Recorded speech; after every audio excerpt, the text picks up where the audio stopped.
Saka mwana wokwekwe ndiani? Vanessa Mhlanga. Mhlanga. Anogara Bizo 19. Bizo 19 mwana wani? Wa Albert. Ana makore mangani? 21. Akatotumira message iri mufoni musi Sunday achiti baba ndatenda 21 years. Mwari ari kutikomborera. Ndikati ndo pandakazomufonera ndikati mwari ari kukukomborera kukuchengeta ka kuti ugoziya hama dzako asi ukaramba uziya hama dzako ka unofira musango imomo semafira akaita kacheche kako ane kamwana kacheche kako kakafira December nekuti akarodzwa nevanhu vasiri ivo asi mukanadi aiyo ko mukanadi ambodana nawo mukanadi ndiCherity yakazvara wakaita mwana naye 1 Charity futi akarodza mwana futi asida kutaura chokwadi kuti akarodza kupi Charity zvaitika kupi zvese kukweko kuRedcliffe uyu Albert asenza Zisco Albert andasenza Zisco Vanessa manje ndiana amai vanga kange vakarorwa chaizvo naAlbert anditi Charity ndiyo wakangoitisa mwana akaramba kumurora saka mwana wayo akazenga anyoreswa pa maintenance achipuwa no mari ya baba wacho chiri pakafa baba wacho anga aiwana futi mabenefits aisa pakafa Albert aiwana mabenefit ekuziswa aimawana saka pakazokura mwana wayo manje Charity akati hama dzako hakuna abva amurodza ari yega ikoko ati hama dzako dzakafa same na Vanessa akanyeperwa futi natezva rakati hama dzako dzakafa kwarara kusina hama dzako ndindakakuchengeta ndinoita zvese ndinda baba wako ndinoita zvese abva vamurodza kudaroka vakabva vapfukirwa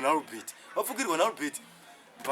vaona kuti vakuda kufa bva vati kuna Vanessa ndakukusira wiro yemba yese imba ndakupa yako bva vamunyoresa pawiro Vanessa bva andifonera akati ndapuwa imba ndikutochinja nditogadzisa matitle deeds ese kuzita rangu ngati wapedza ndizvikanzi ndapedza ngati asika make sure usati waigara imba iyoyo tanga wandiona ndikudze zvinhu zvinodiwa bozi ukagara imba iyoyo baba wako achakudzipa rumba imomo bozi vari kugumbukira sekuru wako kuti mukarodze mwana wangu hama yangu iripo munin'ina wangu aripo murodza mwana wangu imimi saka vakafa vachiziva mhosva yavo atakavarasha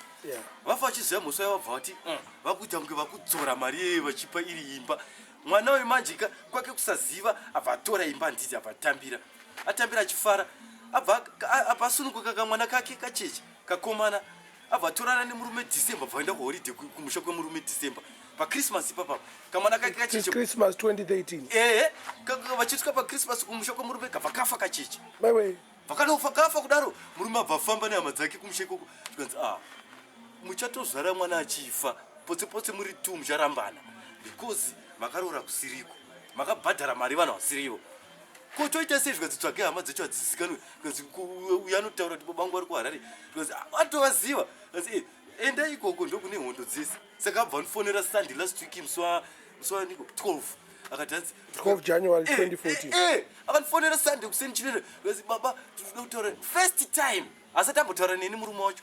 kazi baba toda kuuya kuHarare munogara kupi ndikati kukambuzuma kazi toda kuuyeko kuti nyatsoonana ndikati makamboita sei imi muri vanhu rudzi makabvira rini chikudeidzai kuti uyai kuno muchiramba kazi baba iri kuendo rinoti totiuya chiti nekuti aona kake kafa kamwana ndianada kuenda kuCanada murume wacho vese naiye Vanessa wacho asi watori nemavhisa kudara asi tinoda kuzogadzisa mapepa kuHarare kunogadziswa mapepa kwacho ndikati zvikanzi saka takuya kuHarare koko tohatatanga tasvika kwamuri tokuonai ndopandakamuudza ndichiti kana murume wako uchidenda kuCanada patori nemunhu anogara kuCanada ari kuno tokubatsirai shamwari yababa wako futi ndikati shamwari yababa wako chaichaiweyo iwe ndiri shamwari yako ke baba vaVanessa ishamwari yinkomo wangu indiri shamwari yako kasi still ndakangomuudza ndichidaro mukoma wako Albert akasenza nani nagadza yanga achitamba nagadza gadza chicha mukoma wako isusu taingosanganawo kweko naTrifini ka saka ndopakatangwawo French handi wamusa Trifini chimomumhoresa ari kupi ari kuSouth Africa handi takauya chikutsvaga kaushaya saka pa abva adzokera akadzokera ari kuSouth undipa phone number dzake ndokupa chimumhoresa ka papi nomhoresa papi ipapapa moro Trifini uripo here ndiri luku kamufana waAlbert ndiri kuno kuZimbabwe chama paukauya pakangoita mumwe anongoti gadza chai ndiani phone number dzangu dzeEconet makangobvudza gadza chete kuti hauna pakangotaurika zita rangu aripo gadza anga aripo pakataura nesi manje dai akatarisa mufoni make ndomune nhamba dzangu dzekoneti idzotso dzamakatadza kuona idze telesero dzakablokwa kutelesero boza handichadzishandisi ndakushandisa bad ushandisa bad ndo dzakablokwa idzi bo ndichatonovhurisa pamwe ndikaona time chimuonesa ka zvine power trifini mwawangu mhoro wena bhebhi reshamwari yangu but apa pawakauya ndakatadza kukuona wena ndakarwadziwa ndikurwadziwa bcause ndagara chikutaura ndiri kugamusima trifini mini kusachafona rini trifini wachanouya rini ndinoda doro rangu randakapromiswa saka lichandipa rini doro racho iroro doro rangu anondipira rini papi rini takadana nagore ripi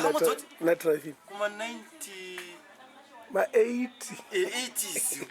kuma late 80s handiti 88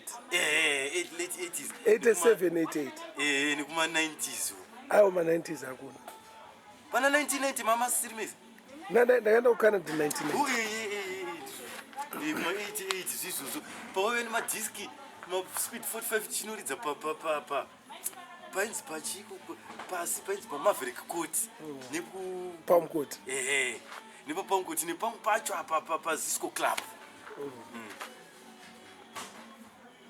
saka mupeka nhamba dzako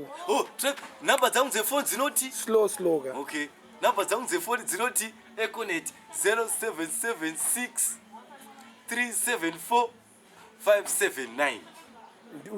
ndiwani manje luke mhlanga mfana wa-albert shamwari yagodi luke akasenza nani mkoma wangu albert aisenza nagadza nanzvadzi yake james hanzvadzi yajames trifin hanzvadzi yaketrifin james akasenzana nagadza saka isi taingonoenda tiri vana vadiki isu taingoenda chinoona nablas vedu ndokuzoonana naye nekuonana newo daiso zoziyana kuti umwe ndewekuhararewo anogara kumbare ndogara kukabuzupa vatanga kufambirana zoziyana papalmcourt kuredcliff papalmcourt pa803 mudenga umu gadza kana 806 saka trifine akatatodzoka rii ameno ndichakupa nhamba dzako nomufonera chakadhora waiti ari kuwadzana zviya kumba kwavo kuwadzana kana kubudiriro one of those but ari kusouth africa panapa mukati kubogara nei madhizi akatouya madhizi mangani aiwa angoya zvima hours angoya usingoona vanhu ichida vaenda vatodzokerei ari kuita chiko usodziko unomubvunza kaweka okay aitobva kuningi kuchina anoita kwesuku saka kuti tisiso madhiri emari katikamuona akatoenda kudubai kwesuku nati dubai ndokwangwa kuda kuendwa nehanzva dzengu akazofa gotko nekamurungu kake pavhundiro ndakarwadziwa akamurungu kake kankamuwana kamubritish wena kainzwisisa zviripo kainzi keith james redman karipo narasi pavhundiro kakutorendesa flat rako bozira riri vabereki vacho bvavafa vakasirwa iko saiko kakurochisa keith james redman kariko nombokaona karibva kumusha kwacho kuliverpool kuengland kajames redman ndokakaita zvese kakavika bhule kakaita zvese kakatenga chikwangwari kakanyoresa chokuisa pagwara blessing aidzadzirisa zvese saka angapinda kadozvimwezotengovengerwa nevanhu noziva kuti soka family kwedu zvazvingori naniwo pakurarama saka vanhu vaida kunyatsokuti rijusa kuenda pazero chaivo zvekuti furidzira mhepo chaivo kuti tinyatsoita marombe kubvira kuna tete vangu vaya vabva vabatana nechimwe chimudhara chemuraini mangu chibatana vachiri kwere tete wako vakafa 2004 ndoyo kuda kutora imbani asi kwasara vanje vamwe vari pabhikiti apa ndaivaendesera gurusari 2005 witsi ini pandiri kuendesa zvinhu zvese ivo vari bhizi kundiitira zvemushonga ndatozozviziva paimanje apa wakaziva sei najoshua akanditenda kumusha kwenyu ina haana unoda kundiudza manje direct akaona kuti akanditaura angoti ndoda kuti uende kumusha kwenyu kwakasiya machire emudzimu ndikuada kuti tipise anditi saini nebakatwa ndo zvazvasara saka ndikati zvikanzi pawakasiya uri pazere ndikati zvikanzi iyoka zvinhu izvo usasvika uchizvibvunza asi unongosvika kukanda munamato ichidzoka saini panakasvika ndakataura naatete manje ndakasvika ndichitaura naatete ndichivaudza kuti mwana waRobert iyoyo akazorudzwa kana atezvara atezvara yavabva vazorwara vavafa vakumusiira imba iyi vakudzosa tsvina dzavakatora mari dzedu dzavakadya vakurasirira mwana ndo zvakonzesa kuti kamwana kake kacheche kafe imba yakasirwa iyo kabhozi babake vakudzoka vobva vanzi haiwe takapa mwana wako imba enda ikoko ne mwana wako unoona ndiko anopedzera zvinhu zvoko saka mwana wake yabva svika kamwana monyo kafa asi zvokuti vanhu vakafa vanomuka unozvibvuma mheno ndozvoda kuti wana makandiwa ada kuti ada kumutsa vanhu vakafa chirudzi mheno keyo ndokuti nandizvibvume auzvibvume makandiwa akataura kuti akunomutsa vanhu vakafa vodii atsikana vamutsa vada kuti vadii ameno iwo unozvibvume vakafa vanogona kumutswa vachidzigadzirisai mhosva dzenyu dzamakasiya panyika ko munhu iye kana aro ko tongoti mukadzi kana akafirwa nemurume zvetenisi obva arorwa nemumwe murume obva omutsa murume wacho zvinozofamba sei munhu anenge akumutsa murume munhu akafa arorana naye pane mumwe murume munhu iye anenge akurwa hondo imwe inenge kuda kutoti kana kuti uyo arambane nemurume waakugara naye auda kumutsa munhu akafa kuti enda nodisteba imba yemunhu akutanga imba ipatsva saka kwakutoroya kaiwo kuni kwakutoroya kaiwo saka iwo unozvibvuma zvekuti munhu anomuka akafa munhu akafa chandoziva mamutsirwo anoitwa ka anomutswa chitonzi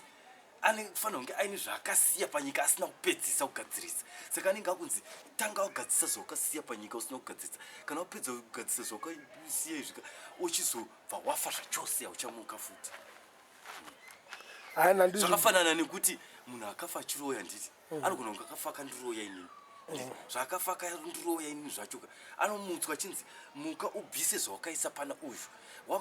wamubvisa ka haamuke iri nyama ka mweya wake ndio unodzibvisa zvawakaisa pana nhingi abvisa kubva nzi chifa zvachose mai hauchamuke ndo vanhu vaya vanoti vakafa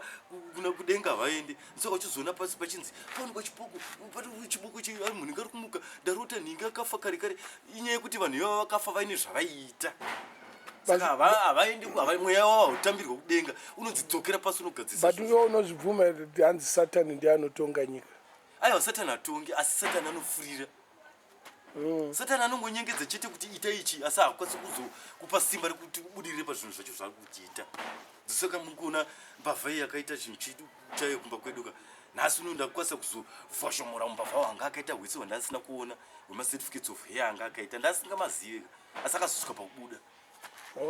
ndamira ndichimira chekukwasimba kuti kwekutamba kwakasimba ndopakazosvika pakuzoti nyaya yaipisisa saka aona kuti mapurisa vavamubvunza zvikanzi iwe kana wakatenga imba ichaizvo chimboya nemapepa acho chaicho ekutenga kwawakaita imba kana usina mapepa ekutenga imba usina kuyanauka in 2 weeks time buda pamba ipapo saka ndopapa akazoona kuti ndadzikata 2 weeks buda ipapo kana usina kuenda mapepa ndopakazomhaya unotora chicertificate of hair chachakanyorwa kunzi Caleb Mklanga akasarudzwa kutwa air wepamba apa 1990 aona ari iye azviita mbavha iyoyo saka mapurisa abva anibvunza kuti ko ichi hauchizivi here ndikati handichizivi kumba kwedu hatinambobvira teta chinhu chakadai kusarudza mufana wangu kuti muita air 1990 Caleb anga ane 15 years kanga ari kamufana kadiki saka izoitwa air nani amai vangu havana kumboisa signature yekuita air mufana uyu inini hanomboisa signature yekuisa air mufana uyu blaza wangu cheche hanomboisa signature yekuita air mufana uyu akaitwa nani Albert akafa 94 so 6 March saka Albert namumuzi wako ndiani akatanga kufa ndimomzi wakafa 93 8 March Albert akafa 6 March 1994 wakafa zvangotedzana gure ratedzana kuti uya next mufuti saka ava vako mwana wenyu ari kukwekwa achazotionere mumbari uno anotouya ndindotiita kakuti auye bo ndida kuti imimi ndauyawo naye kamanje imimi vacho moregedza kuita kutaura kunenge kutaura zvamafanira kuti luka akazodai izvo mambosiya zvalukaatoda kuti zvekuvaka musha auya maivhanisa mochitotanga kumupa foundation yeupenyu bhozi haatozivi kuti baba wake guva ravo riri papi haatozivi kuti hama dzake ndiani bhozi aitondibvunza imwe Albert akavika guva renheruzi aitondibvunza saka kana ndatouya naye indida kutoti imimi mochitotaura ini ndakanyarara iye akateerera mapedza kutaura ndochiti wanzwisisa zvachitaurwa wanzwisisa uye angachikudza ndiye wacho yaitamba nakubako vaifamba nemateksi vachi ndiari kugara kucanada kai sa murume wako ngatotaura nemunhu kwaada kuenda kwacho ada unoite chii abva ataurirawo zvese anoudzwa pekufambira nepekuenda nezvinzvimbo dzekugara maita bho Mr. Luku enough respect enough respect ko nhanchidaka macd musati maenda enyuwa mamwe kana maimborikodha mamwe muchimbawo kana maitauro andimbe kana mamwe maiselekta mondipowo ndisara nchiridzawo handicharidza macd unotoya neflash munanichi tumanhingi kuti tinopfekerwa topfekerwa sati utepa sei unongokanda music but waita bho handii sharp